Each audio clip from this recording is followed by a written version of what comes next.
पुरानी दिल्ली की भीड़ भाड़ वाली गलियों में एक बहुत ही मशहूर बिरयानी की दुकान थी, रामू की दमदार बिरयानी।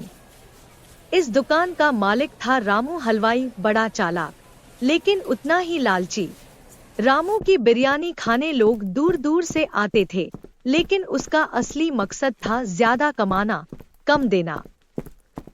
वो चिकन कम डालता, चावल ज्यादा, दही बचापचा कर डालता और खुशबू के लिए नकली एसेंस मिलाता। लेकिन मुंह मीठा करना आता था उसे, इसलिए वो हर ग्राहक से कहता, भाई साहब, हमारी बिरयानी तो खुद नवाब लोग खाते हैं। लोग हंसते, खाते और आगे बढ़ जाते। लेकिन रामू की लालच हर दिन बढ़ती जा रही थी। एक दिन बारिश हो रही थी, ग्राहक कम आ रहे थे। रामू दुकान बंद करने ही वाला था कि तभी एक बूढ़ा आदमी आया, मैले कुचैले कपड़े, लंबे बाल और हाथ में एक पीतल का डब्बा। वो बोला, एक प्लेट बिरयानी देना बेटा। रामू ने उसे ऊपर से नीचे देखा, सोचा ये तो भिखारी लगता है, पैसे भी देगा या नहीं।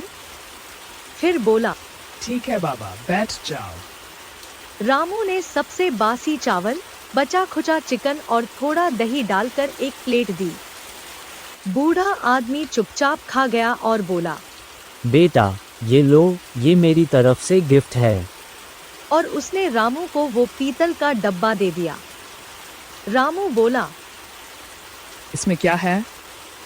बूढ़ा बोला, जादुई डब्बा है, जो तुम डालोगे वो 100 गुना होकर निकलेगा।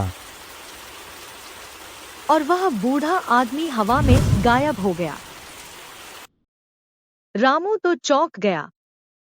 100 गुना मतलब 1 किलो चावल डालूं तो 100 किलो निकले। उसने तुरंत एक चावल के दाने डालकर देखा और सच में 100 दाने बाहर आ गए। अब क्या था? रामू की आंखों में पैसे नाचने लगे। उसने दुकान बंद कर दी और घर जाकर बड़ा किचन बनाया।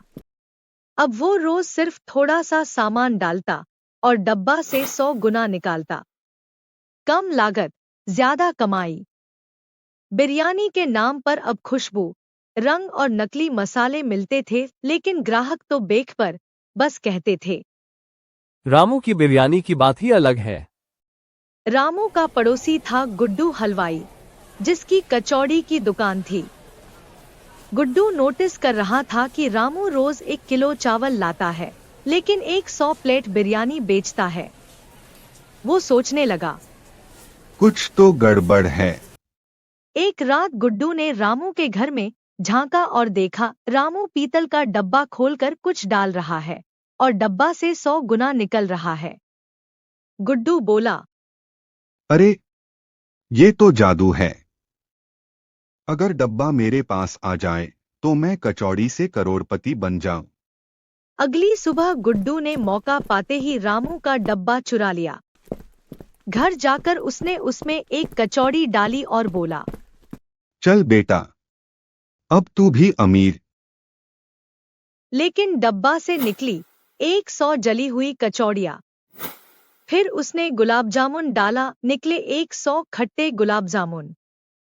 गुड्डू परेशान। ये क्या भूतिया डब्बा है।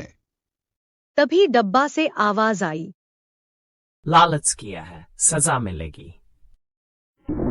डब्बा हवा में उड़ गया और सीधा रामू के सिर पर आ गिरा। अब रामू भी डर गया। डब्बा से फिर आवाज आई, रामू, तूने इस डब्बे का गलत इस्तेमाल किया है। तुझे खाने में ईमानदारी की जगह नकलीपन भरा। अब इसका असर उल्टा होगा। रामू ने डरते हुए एक चावल का दाना डाला और निकले 100 पत्थर। अब उसका सारा माल बेकार निकल रहा था। दही की जगह कीचड़, चिकन की जगह रबर, चावल की जगह कंकर। रामू की दुकान अब बंद हो गई।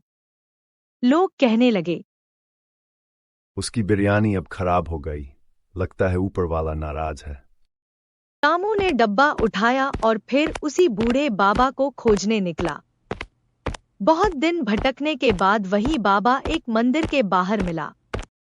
रामू ने गिरते हुए कहा, माफ कर दो, मैंने लालच किया, लेकिन अब मैं बदल गया हूँ। बाबा मुस्कुराए और बोले, डब्बा तो एक परीक्षा था, तुम फेल हो गए, लेकिन अगर सच में बदले हो तो अब बिना डब्बे के बिरयानी बनाओ, ईमानदारी से। अब रामू की नई दुकान थी, सच्चे स्वाद की बिरयानी। अब वो भरपूर मसाले डालता, अच्छे चावल, ताज़ा चिकन, और ग्राहक से कहता। सस्ते में नहीं, सच्चे स्वाद में यकीन रखो।